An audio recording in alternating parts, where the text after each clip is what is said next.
recording. Arpad, did you want to start the intro? Yep. First of all, let us greet you at all places, at all time zones you are into. This is our very first webinar session, and the intention of this webinar, really, like we communicated, sharing knowledge. We know that it's kind of hard time currently due to the corona, and everybody is seeking for solutions. So we all advise to keep safe and stay home and enjoy family and take care about your team as well. And but we believe knowledge is an important issue, and so that's why we sat together with Mike and agreed on that every Tuesday, 9 a.m. GMT +1 time zone, we will schedule similar session addressing topics coming from your side, coming from the industry, coming from our experience, in order to go into details of these topics. And the today's topic, the very first we have chosen, is more like a common issue: how you measure personal competency, how you measure personal competency of your internal and external manpower. This question we are addressing to the hazardous area side. So we are not speaking about manufacturing, okay? We are speaking about operation of the hazardous area sites, and what kind of tools, what kind of good advice we can give you how to keep up with that very important question. Personal competency is about responsibility. Who can take the responsibility and how I can take it over from one side in order to have confidence that this is working well, and this is working well lifetime long. We prepared a short presentation for you. This presentation, we will share it with you at the end of the training within 1 day, okay? With all the questions, with all the recordings. So please feel free to ask. And once again, we hope you will like it. And then we can have you back again in 1 week time. So Mike, it's your turn. Hello, everybody. So with this presentation, we are going into EX competencies from the point of design all the way to repair and rectification.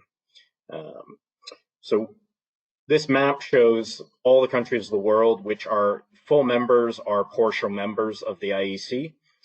From this, a lot of standardization has already happened, but within North America, there's their own set of standards.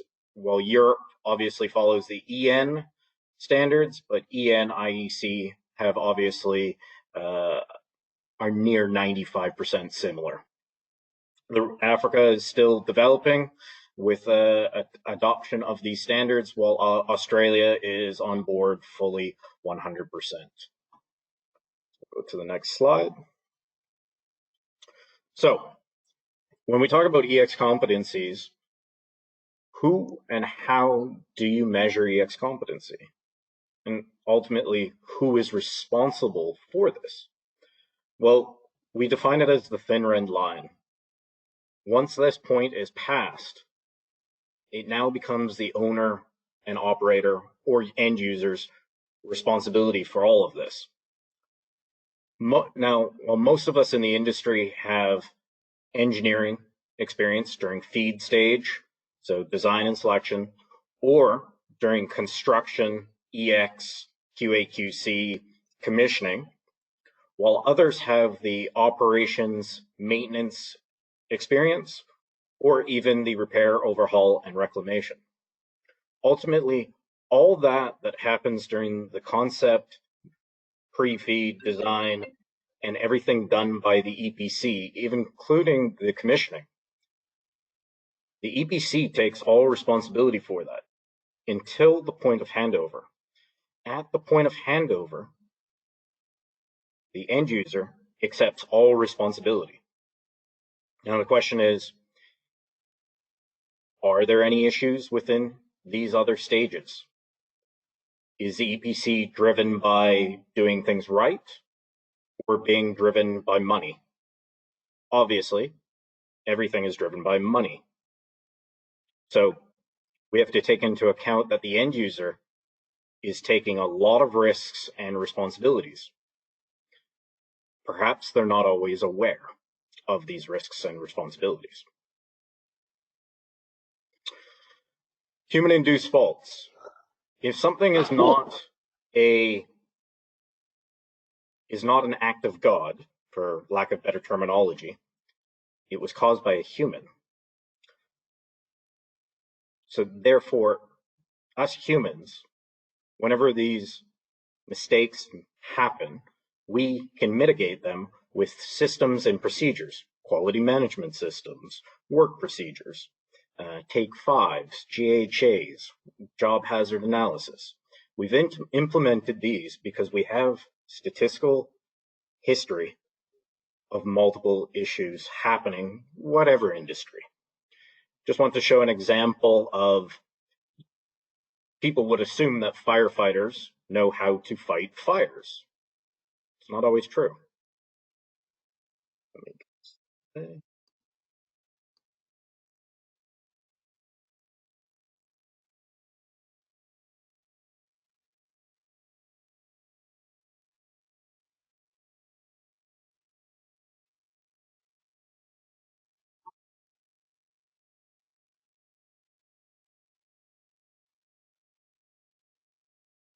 Slight.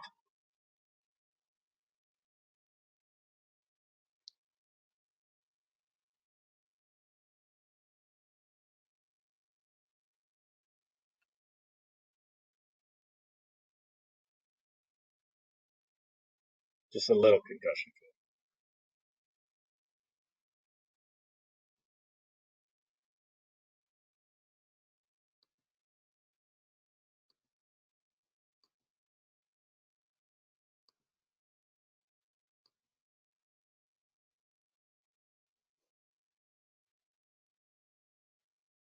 So an interesting point about that video, there were no procedures in place, and the competency of the firefighters was not sufficient for that to deal with a dust atmosphere, a dust explosion. Another interesting fact, wet dust is actually more reactive and explosive.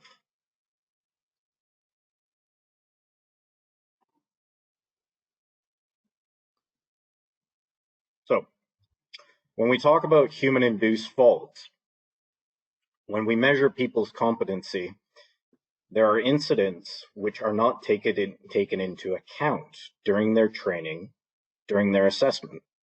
This is an example of a high voltage terminal box, which had multiple access points of water, not just through these obvious indicating points right here, but this is also in an area where there is 100% humidity. Now, water being in a gaseous or vaporous form, which then got in and got onto everything internally. The competency of the people indicated that a small little breather drain and a small decompressing pack would be enough. Obviously, in this instance, when we're dealing with high voltage, this is not sufficient. Another example, this is a light that has been selected, installed, and inspected. So the competencies at each of those points allowed this light. Now, this light, whether it be installed in the GCC, UAE, Saudi Arabia, Australia, the big issue is the ambient temperature. It's only good to 25 Celsius. So ambient conditions seem to have not have been taught, perhaps. to those potential candidates, those with existing EX competencies. Then there was also the question of the selection of this light. With a T1 rating, this light can get up to 450 degrees or greater. Why wouldn't an LED be chosen? That would be a better option, it would seem. Also, this light was North American rated, but not certified for ATEX or IECEx. So it's limited, its range is really limited to portions of the US and within Canada. This light has a significant potential for source of ignition. It gets very hot.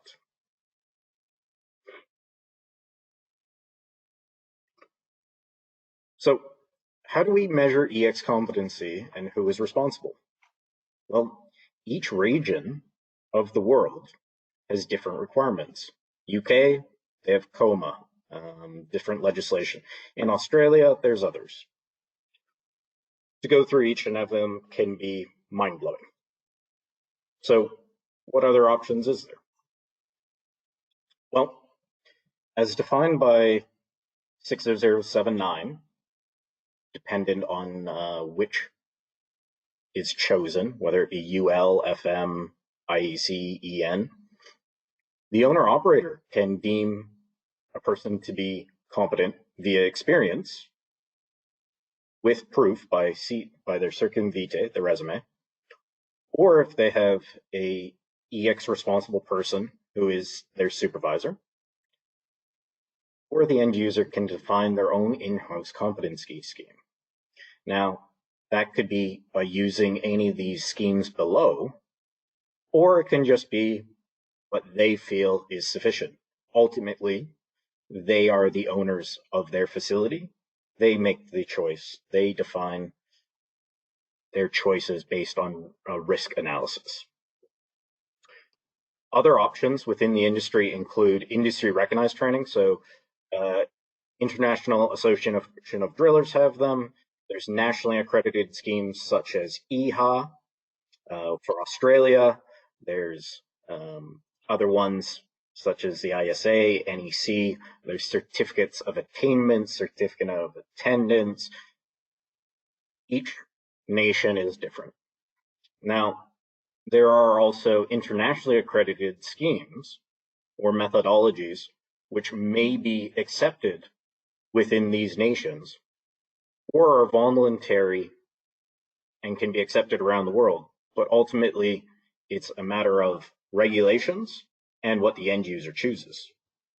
So ultimately, it comes down to the end user choosing.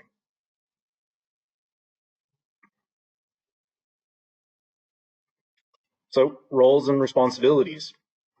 Currently, we have roles breaking down into management, safety personnel, supervision, technicians, operators, maintainers, and designers.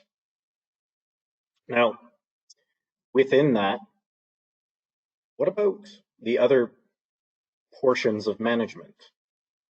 At each, as we talked about the stages of design, we had pre-feed, feed, construction, commissioning, operations. Is that experience being spread across all these different activities, or is siloing going on? Is there walls between these departments? From our experiences, there are walls between these departments. Once a task is completed, it is pushed off to the others. So how can then this be solved? How can these walls be broken down? We'll talk about that in a moment. So once again, stages of plant life cycle. Why is there no EX department that goes across all these stages? But with that, why is EX not embedded with QA/QC and QA/QC embedded with EX? They're doing the same task. Really, they should be aware of both activities. Now, when it comes to commissioning, commissioning is a very interesting point just before handover. EX detailed inspections happen at mechanical completion.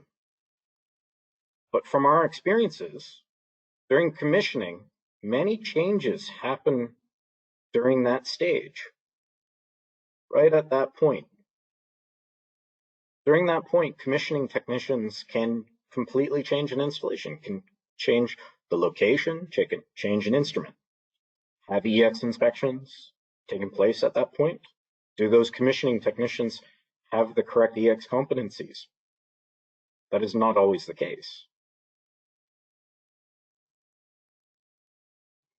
So when we talk about the different solutions, one of them is IECEx COPC, which has units based on activities.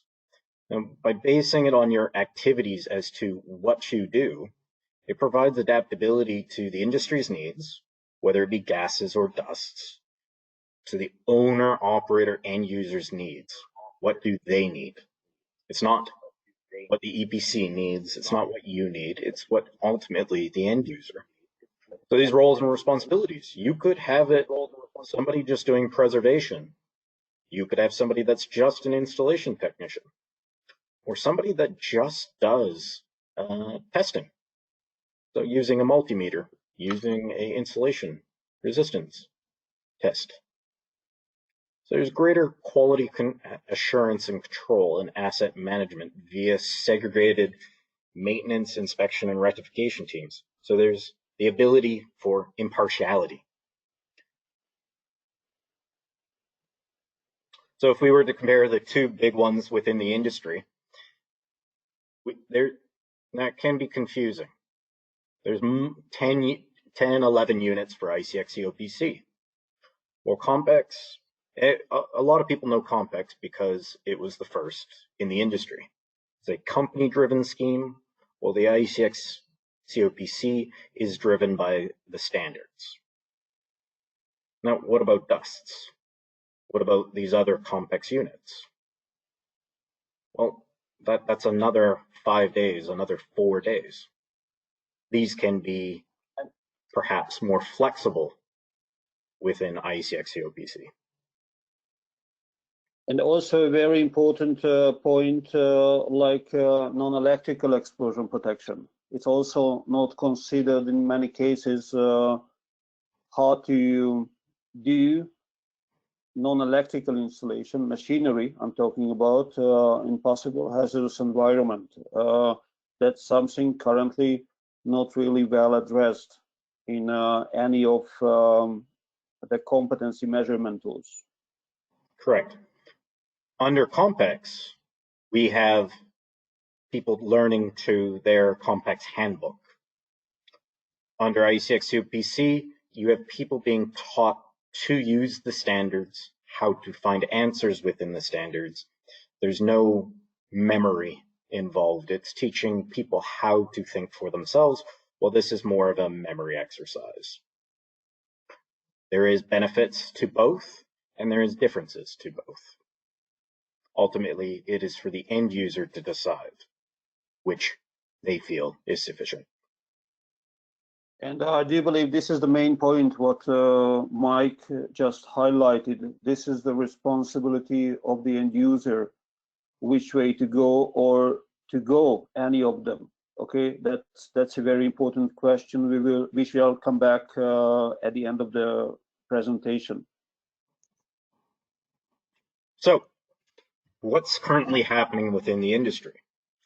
Well, there's a new standard that is coming, whether it be IEC, BSIEC, or ENIEC, 60079-44, personal competence. It seems that they are removing competence from other standards and amalgamating it into one. Right now, the draft was already completed and it's gone to public comments. So we could be looking at approval within 1 to 2 year time frame. Would you say, Arpad? Yeah, the plan is there's a working group, and the plan is to finalize this standard within 1 or 2 years. The main headache here again, that if in case of personal competency, everybody is speaking about electrical and no one is about non-electrical. So there is a demand on the market to define how we shall understand non-electrical explosion protection in terms of competency. Very good. So, will this standard provide guidance to clarify, define, and assess the definition of competency across multiple regions and standards? There seems to be a drive to amalgamate between EN, IEC, and the North American and other regions such as Australia to clearly define words such as competency, which is not defined in any North American standard, by the way. The wording used by them is qualified, but qualifications does not mean one is competent. Competency is skills, knowledge, and experience. Qualifications indicate you have some knowledge. So this drive is to get standardization worldwide so that we can all communicate on the same level and reduce confusion. So when we talk about all the different stages of the complete EX lifecycle, will all the roles be considered? Now, when we showed you that EX Lite, did procurement, purchasing, design, did they perhaps make a mistake? What about management staff? Management of personnel and facilities? Do they not need to be EX competent if they're managing their staff? If they tell them to do something, they should know what they're potentially telling them to do incorrectly. Now, what about trainers and assessors? Is a complex trainer good enough to train under IECEx COPC? Is a COPC trainer good enough? Is an EEHA, Australian version of competency, competent to do these things? What about your support staff, your administration?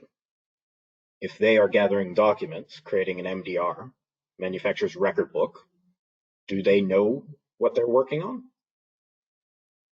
Also, operations and process technicians, they pay attention to functional safety. That device is working perfectly, that gas detector is working. But did they make any modifications to make it work functionally how they wanted? Did that maintain the EX safe operation of that item? If there was a gas release, yes, that gas detector may detect the gas, but was its EX protection technique nullified and potentially ignite that gas cloud? Once again, during commissioning, we went through that. A lot of changes can happen during commissioning. Their interest is on functional safety and accurate measurements. But perhaps EX is not thought of or an afterthought.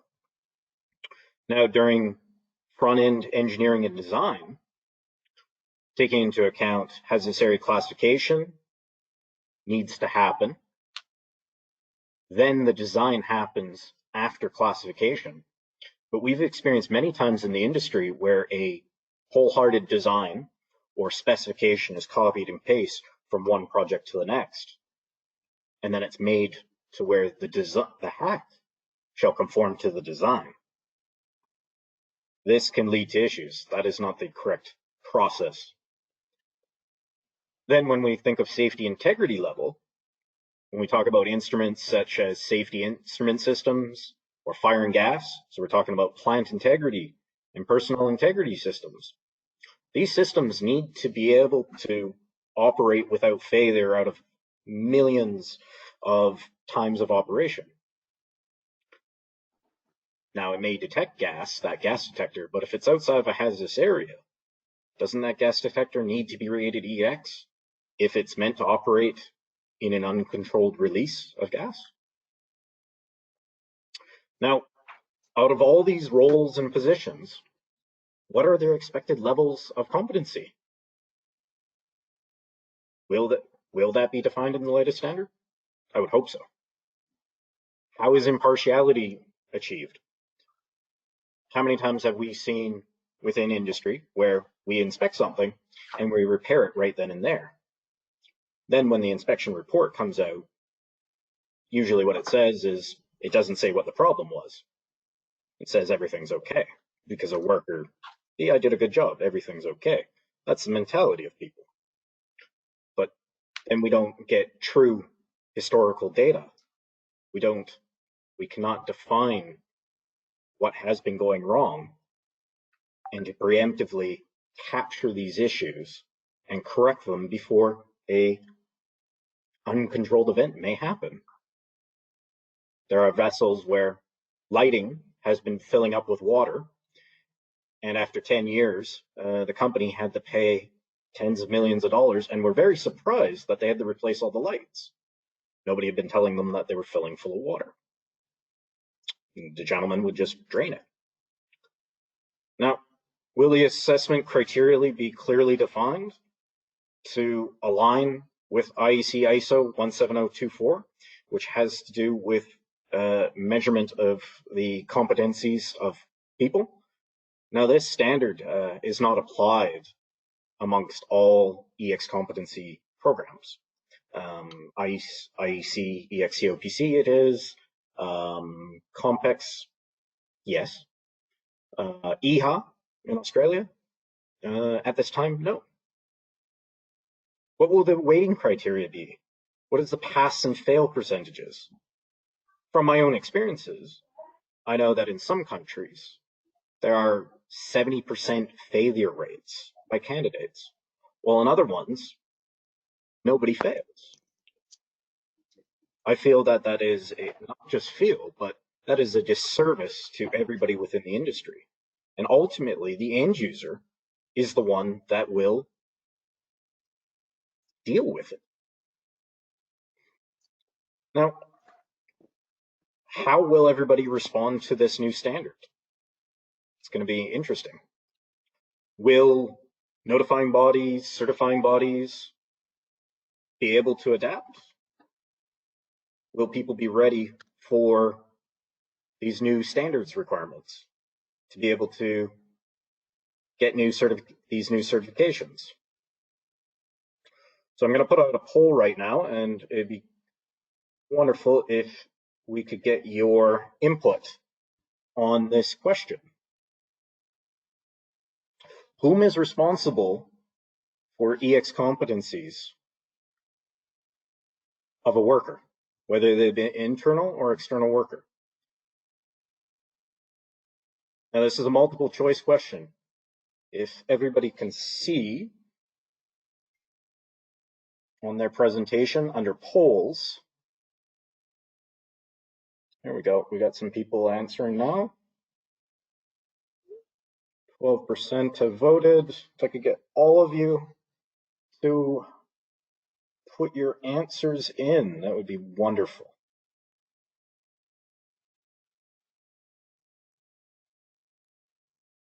But 41% complete, so we're just waiting for everybody else. We see that 71% of people say, 75%, responsible person of the end user company.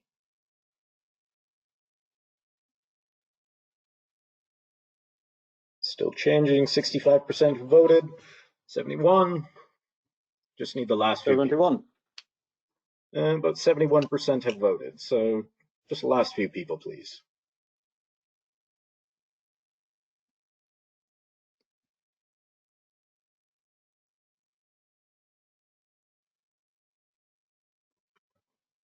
Give it another 10 seconds. If the rest could respond, 76. 1, 2.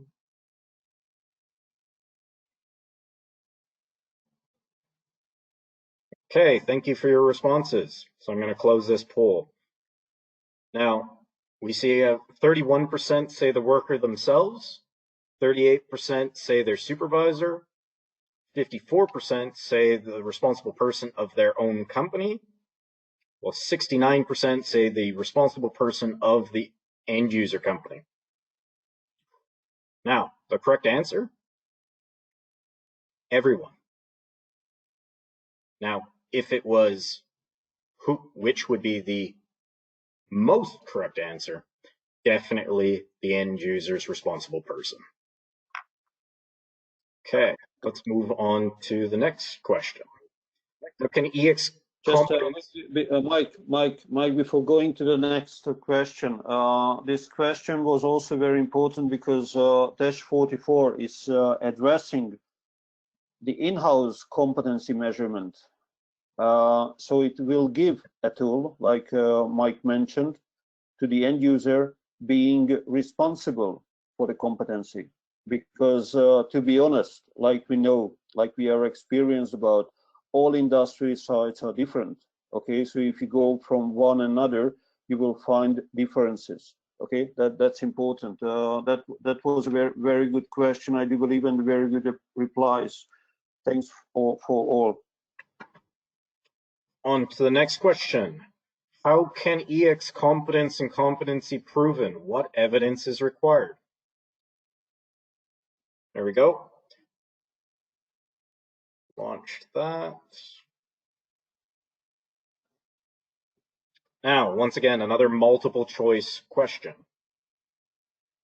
Or, which is the most suitable, do you feel? If I could get each of you to answer, that would be wonderful.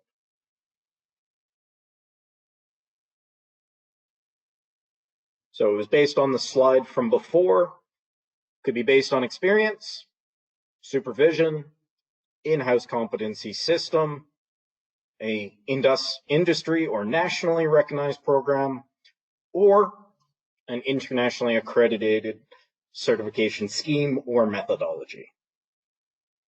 47% have voted. I think certainly we shouldn't forget in-house competency system can be the two just following this topic, like industry and nationally recognized schemes or internationally accredited certification schemes. Okay, this can be selected as an in-house competency system. 72% have voted. I'll give it another 10 seconds.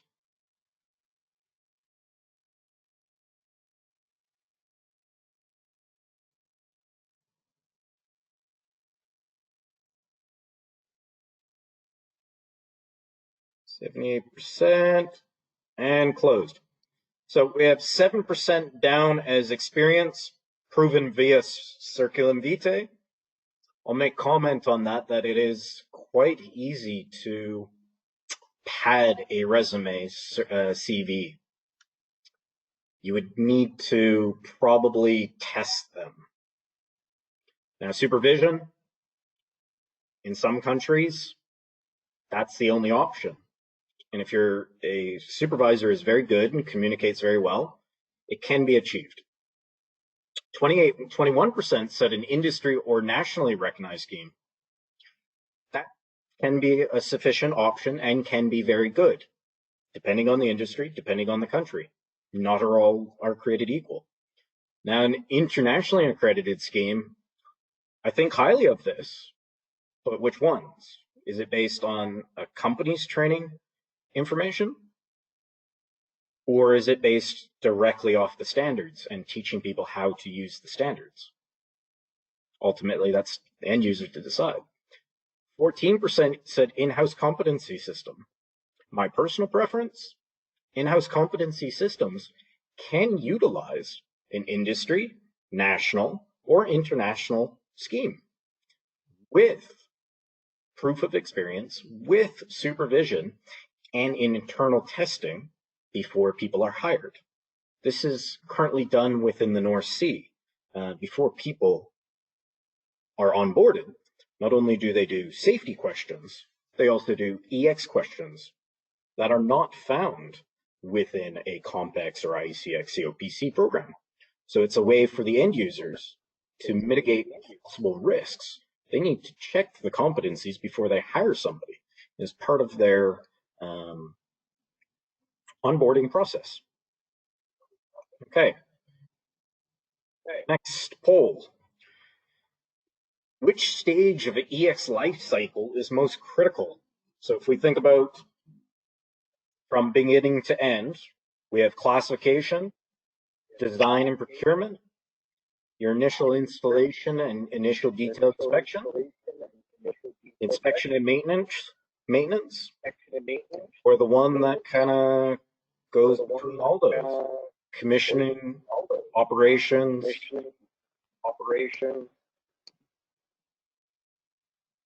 17% voted.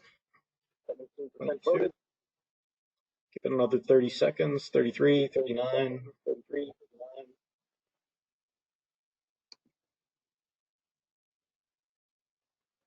72, 78. 78 seems common. I'll give it another 5 seconds.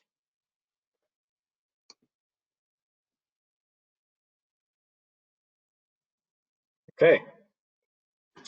36% of your answers were classification, 14 for the next, 21, 14, 14. So it seems like after classification, it's very spread between everyone's thoughts and opinions. I believe it's important at each stage, but yes, if the classification is insufficient, or let's say dispersion, not many people understand dispersion of gases and vapors and liquids at different ambient temperatures, in different ambient conditions. If a specification or standard is wholly applied in a copy and paste method, something applied to the UK sure will not be sufficient within Australia or within UAE. You could be looking at black body UV temperature of 75 degrees Celsius. If a diesel tank gets up to that level, you're getting to the point where it is a hazardous atmosphere above that diesel. Vapors do start to become an issue. So very happy with seeing that 36% for the hazardous area classification, because if the items are designed to an insufficient classification, that then spreads on to each and every other process along the way. It becomes difficult for the inspectors, installers, and for during the operations of the facility, and the end user accepts all these responsibilities. If there is any existing issues, the end user receives it. But are they aware of what they've received? Usually ignorance plays a big part on this. There's no possible way for an end user to know everything. There's too much information, too many variables. Okay, next poll. What are some ideas that could improve our industry? Okay, polling is open for everybody. We could standardize and harmonize amongst different regions our understandings, roles and responsibilities, such as 44 is doing. We could define measures of responsibility for all roles. We could allow more access to standards. We could pass on our trade knowledge and lessons learned, which are rarely ever admitted to. If Chevron were to admit lessons learned from projects, certain stakeholders, such as shareholders, would tank their share price. They would lose money by being honest. So lessons learned are not always admitted or learned. Having been on many projects, they are lessons never learned but always repeated. Errors, the same errors, always repeated. But by repeating these errors, this is a disservice to all of us. These projects can go over budget, the end user can go out of business, and then we're all out of work. Another one is highlighting that EX safety is actually a greater level of safety. I'm sure all of you have ran into safety people that always talk about wear your gloves, follow procedures, but still perhaps walk around with a cell phone on the project. Or perhaps people don't have the correct anti-static clothing within a facility. These are potential sources of ignition. What about allowing vehicles inside the battery limits of an LNG plant? Is that not a potential source of ignition? So perhaps safety people are not the most safe. We are in the explosion safety industry. We're trying to actually not cause explosions, not just crushing of hands.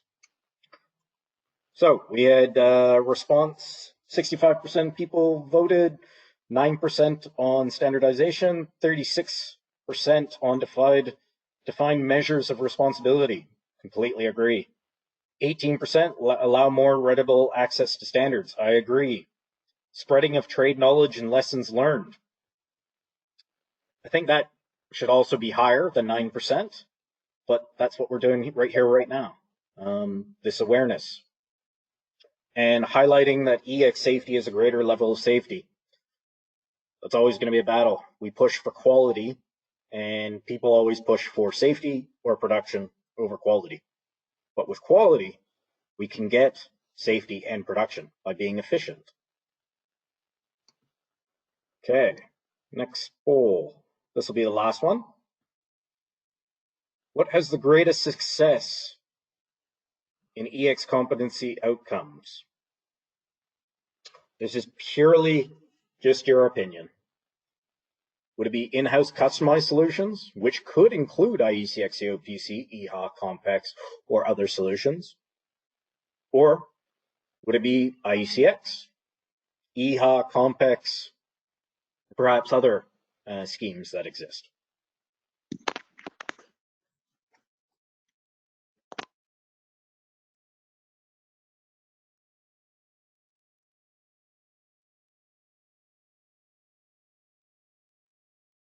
%50 voted. For this one, I would suggest one answer. Choose your most ideal answer that you feel. But remember that in-house customized can include the other ones. 61%, give it another 20 seconds. It'd be good to get everybody's input on this.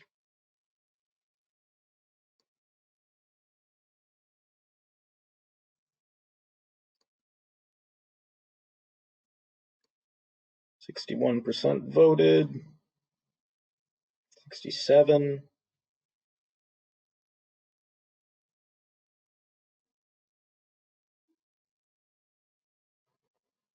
The 5, 4, 3, 2, 1. Okay.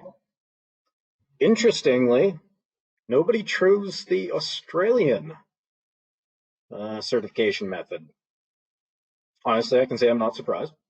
Compex at 8%. Company-driven scheme. Okay. Nicely spread between in-house, which could choose Compex, or IEC, or any of the other ones, so that can be ambiguous. IECEx COPC at 33%, and different methodologies by an IECEx CB or NB, which an IECEx CB or NB can also use IECEx COPC, or they can have their own in-house customized scheme, which can be integrated with an end user. So actually those two answers of in-house customization and other methodologies, those can come together as one and utilize one of the other three of IECEx, EEHA, Compex. So it really is open. Let's go to the next slide.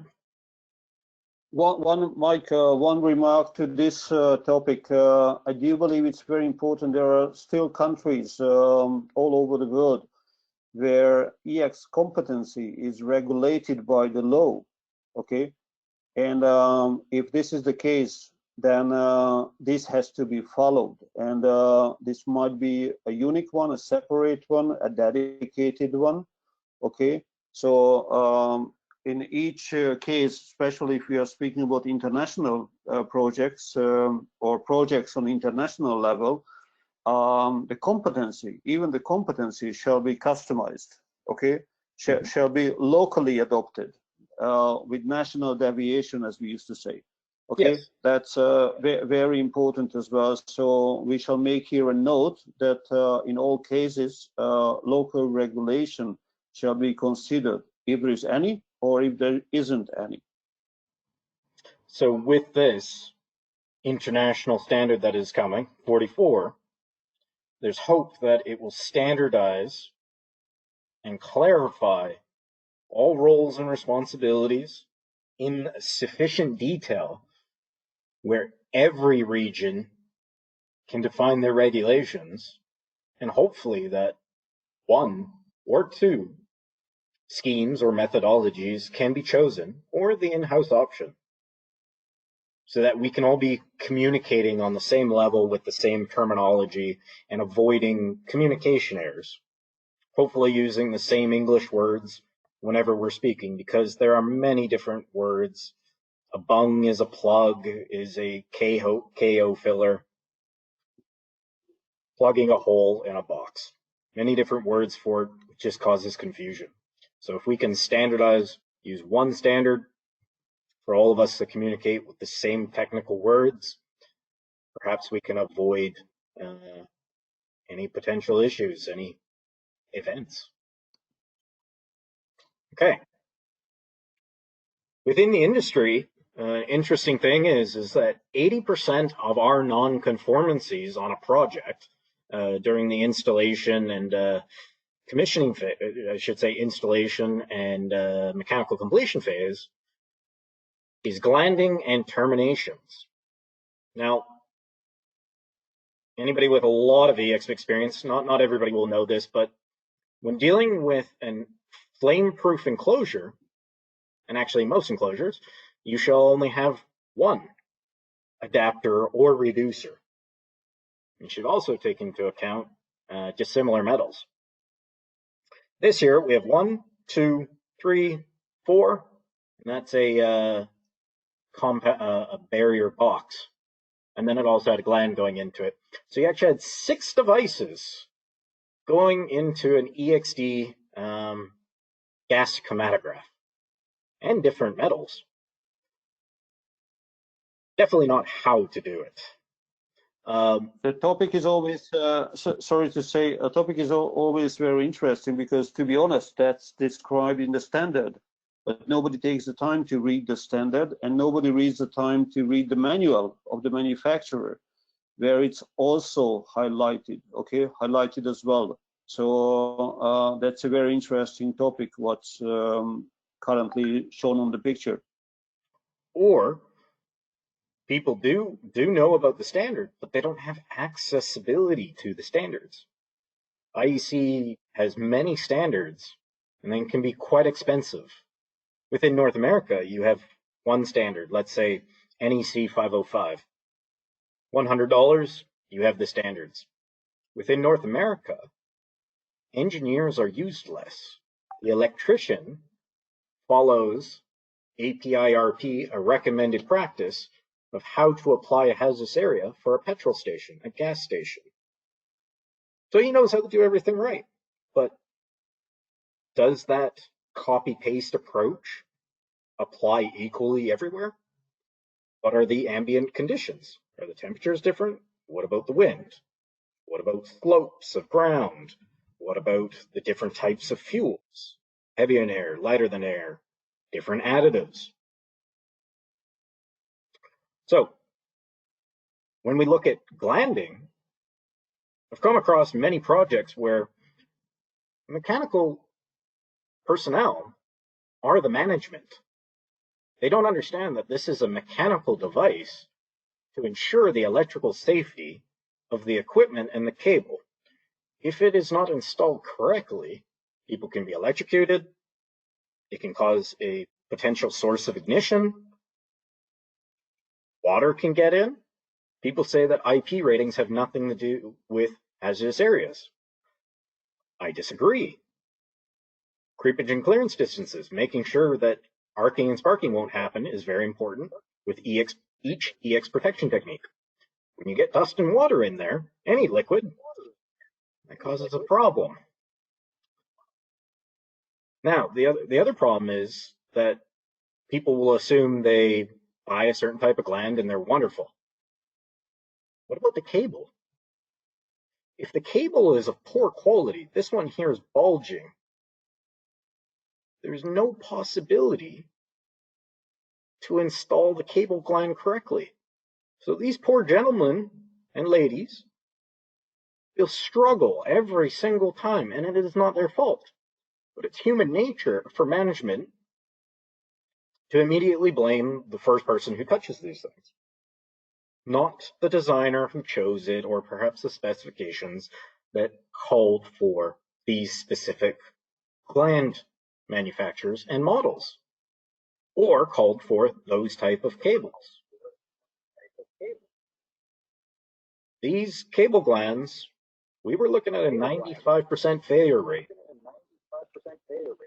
So what we did is we defined a training program using memes, pictures, with words. The manufacturer's instructions, perhaps manufacturers are not competent in how to install their glands.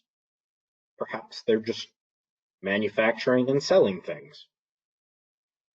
It would be in their best interest. Again, Mike, this again relates back to the topic in-house competency measurement, because right now the tool which we intend to show is just a good example how it can be done. But the topic here, it has to be done, okay? Because especially if there are people with the EX competency level, like the last assessment was back in 4 to 5 years, which normally the validity of any EX personal competency, people can easily forget the details, okay? And like you mentioned, the majority of the failures coming down to the glanding, okay, which nobody is really taking care about because it's just a piece of the art. And if there is a $100,000 worth installation, the glanding itself is barely €5 or $5. Okay, so it's not something which people really pay attention. Correct. It is an activity that really every different manufacturer or model you have, they should have training yearly on it. Unless they are using it all the time, it's very easy to forget. But I've ran into many that say, I have this type of certificate, it's good for 5 years, I know what I'm doing. And then they cause cost and time delays for the EPC and then obviously the end user. So what can we do? Well, here's an example of too much complication. This would come in a bag. So people would install an O-ring and an IP washer. 100% failure, one would have to be removed. So the amount of man hours spent on reworks is maddening. So what we did in China, with 2 people that weren't even electricians, we set up an assembly line. Henry Ford came up with a great idea. It's quality assurance and quality control. Assurance, we had the procedures of how they do it. They have to make sure that it's warm in there. There's a temperature thermostat over there somewhere. One person prepares the cable. The other one put the barrier compound on the cable.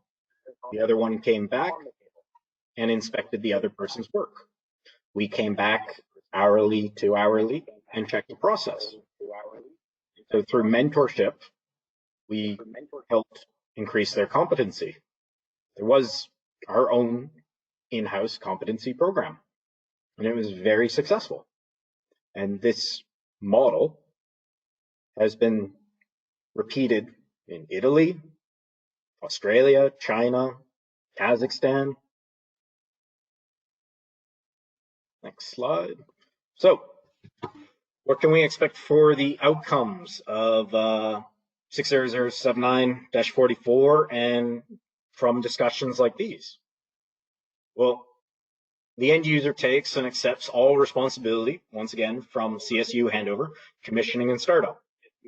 So they believe that the validity of the classification, dispersion calculations, and the safety integrity levels, all those considerations are correct.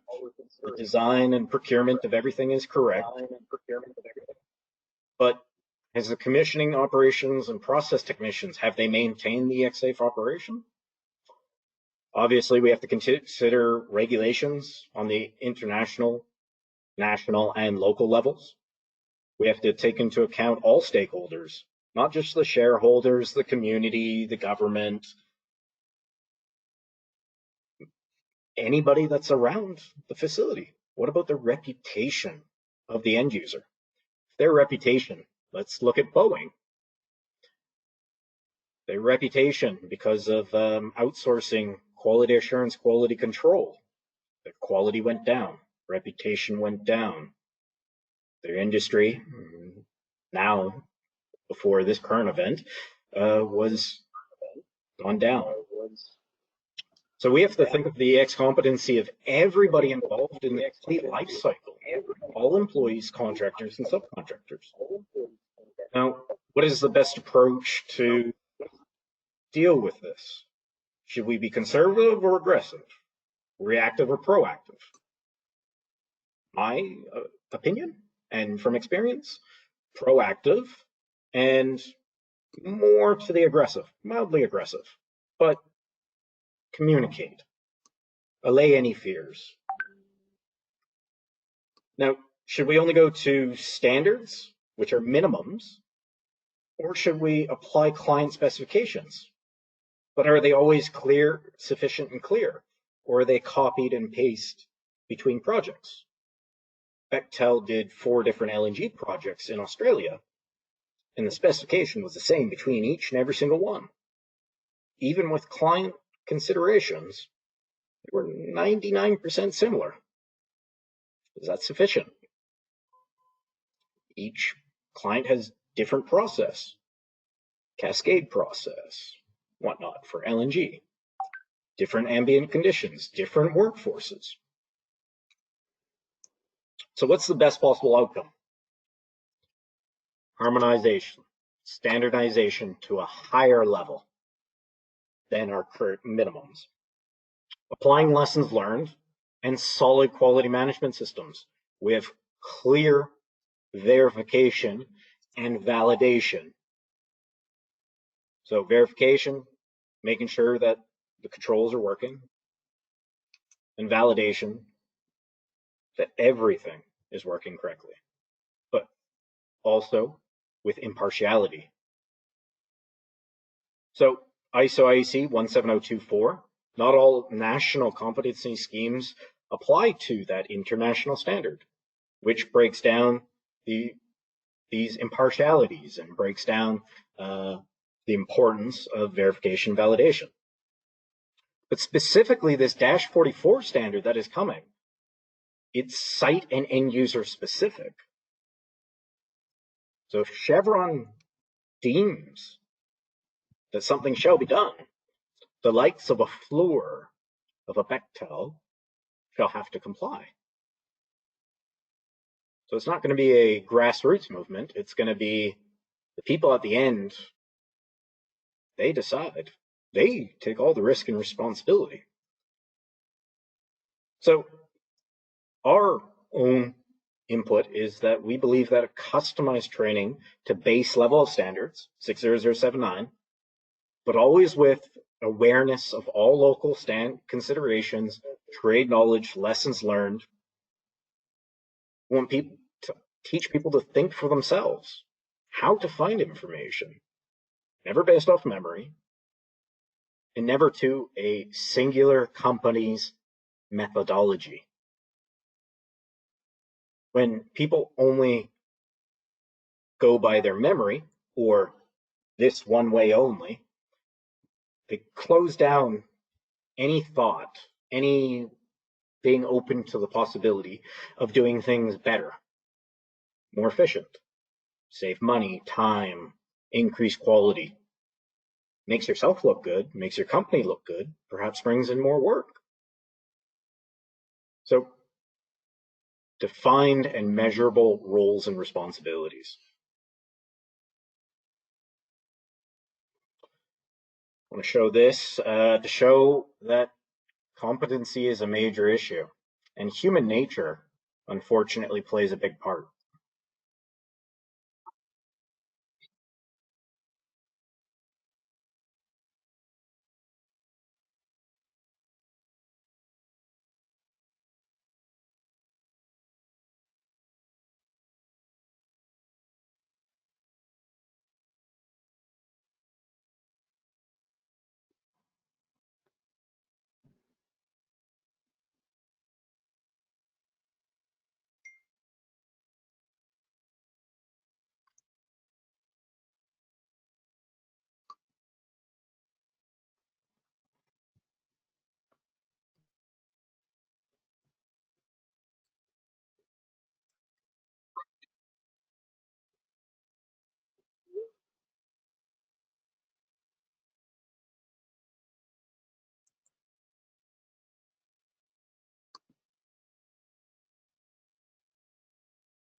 Important point here.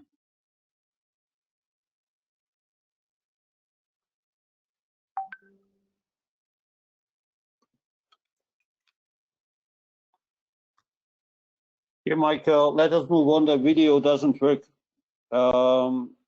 Maybe internet is too slow. Speed, I mean. Okay.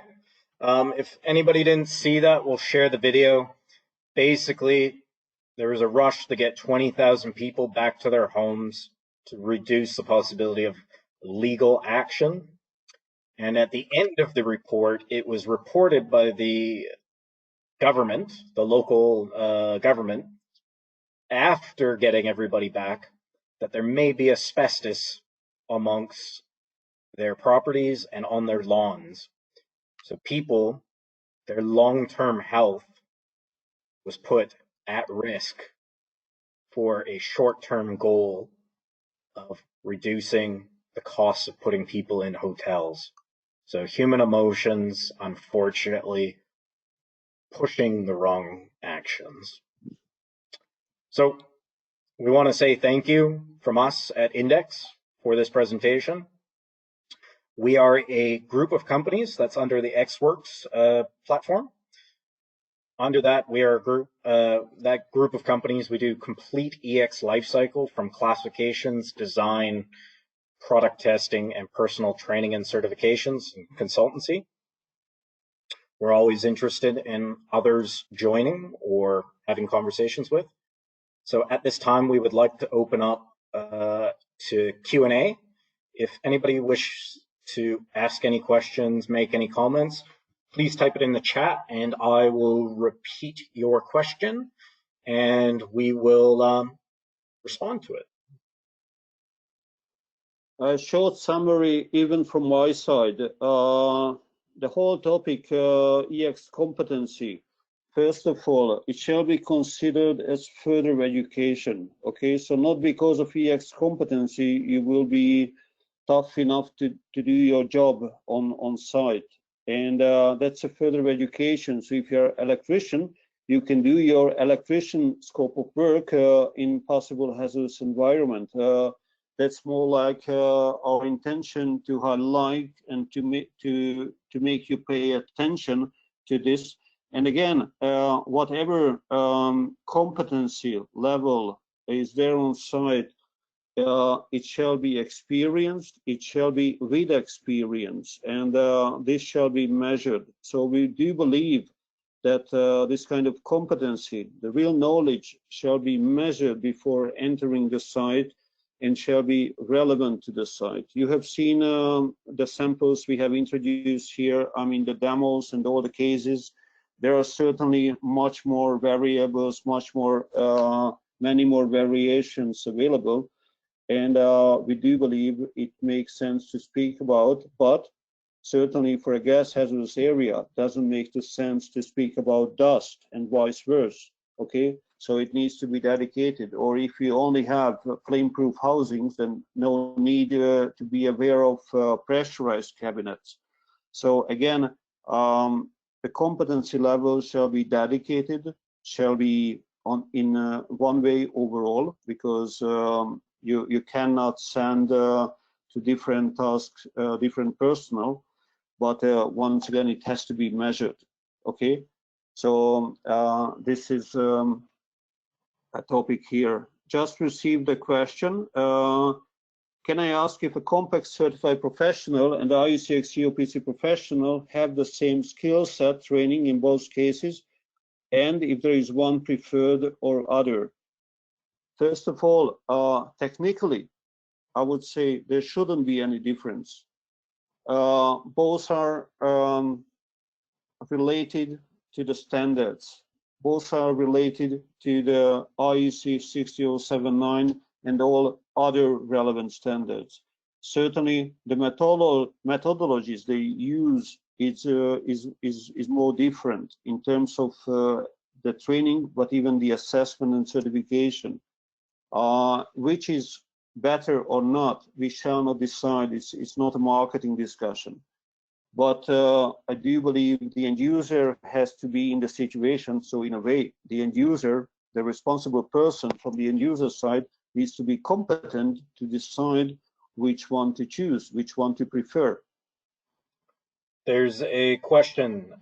In the UK, Complex has become so difficult to pass. I think what he means is on the refresher. Is there an alternative to this memory test examination? Now, I actually think that the end users, EPCs, shall implement a memory test during their onboarding procedures, but obviously it will be known that you are expecting that. But the end users need to mitigate their risks. They need to cover any legal risks to themselves. So that test is always needed. But I do not believe that a competency examination shall be based on memory. That is the whole point of competence, is skills, knowledge, and experience. But not everybody will have that going into the examination. So you need to build them up. So I don't believe that going by memory is the correct solution. Teaching them how to think efficiently, perhaps correctly, but where to find answers, and to give them access to those standards of how to find those answers. IECEx COPC, each certifying body is different, but some, actually the majority, the questions and the answers are copy and paste from the standards or from their website. So if you want to find a certificate, it's all online. Also, you're taught how to fill out an inspection test report. Obviously, nationally, each location is different. We have our own scheme, exam. We are trainers for that. It's in line with IECEx COPC. So customized solution would be best, but ultimately it depends on the end user. We have to be very clear. In Turkey, we do not have any penalty to end users that is given by the ministry if the end user doesn't have an EX inspection report, which is prepared by competent EX person. Sorry for being late. I just had another session. Arpad, we can hear you. Sorry, 1 second. I will turn off his. Let me mute him. Sorry. Audience. Attendee. Staff. Okay, can you still all hear me? I hope. So within Turkey, the point is that not all countries have requirements to for further training formally with accreditation. They are mostly cheap laborers who do not mean, which does not mean they can't do the proper job. What do we think?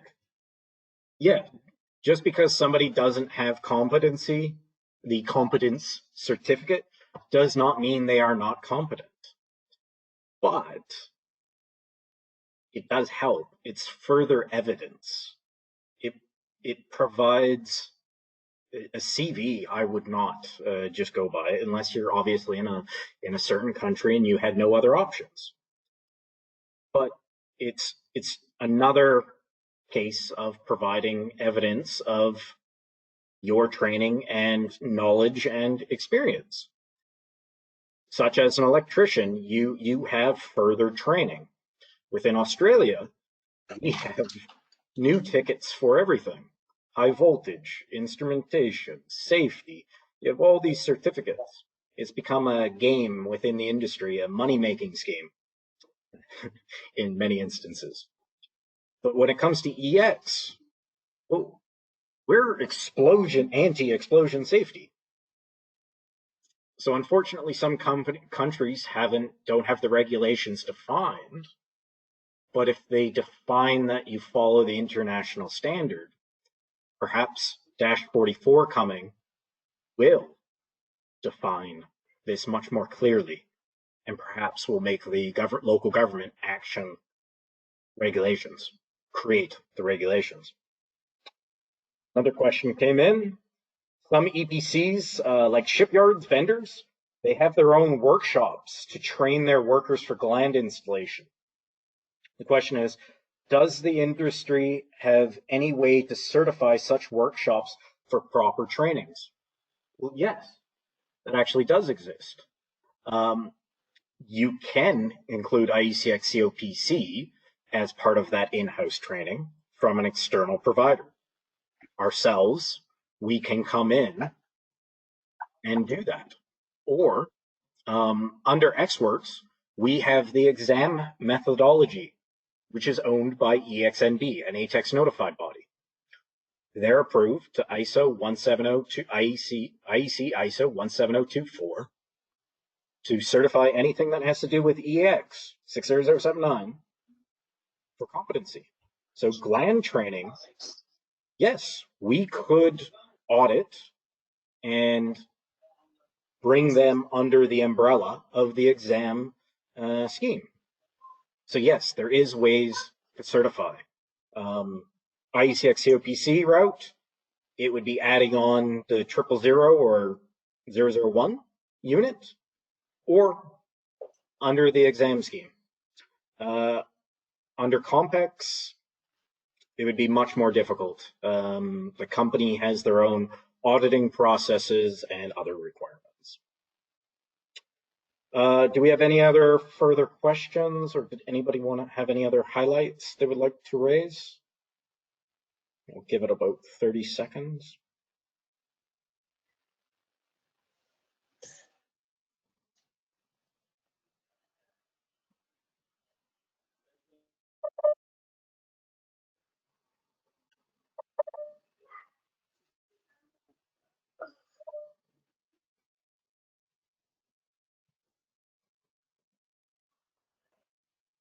Okay, I think that is everybody.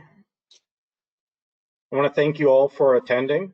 We plan to make this a weekly event, and obviously in this times, for those that are free and available, at the end of this, there'll be questions going out asking for your input on what we spoke about, and also topics you would like us to cover. So gave a few suggestions, and the more people that give their feedback, the more advantageous to us all. So I want to thank everybody. And Arpad, do you have any parting words? Nope. Okay. Thank you very much, everybody, and hopefully see you in the future.